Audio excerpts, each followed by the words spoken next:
Hi అండి, welcome back to వసంత విశేషాలు. ఇది శుక్రవారం మార్నింగ్ వ్లాగ్ అండి. నేను లేసేవాడు 5:15 అయింది. లేవటమే ఇంకా పనులు కదండి లేడీస్కి. పొద్దున్నే పాలు పొయ్యి మీద పెట్టాను, ఓ పొయ్యి మీద ఎగ్స్ ఉడకబెట్టేశాను.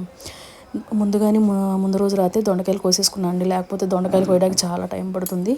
పప్పు ఆకుకూరను దొండకాయ ఫ్రై చేస్తున్నానండి ఈరోజు. ఆకుకూరతో ఏంటంటే ఈ వర్షాకాలంలో బాధ, ఆకుకూరను ఎక్కువసేపు నీళ్ళలో ఉండేవాళ్ళండి, లేకపోతే మట్టి ఎక్కువ వచ్చేస్తుంది.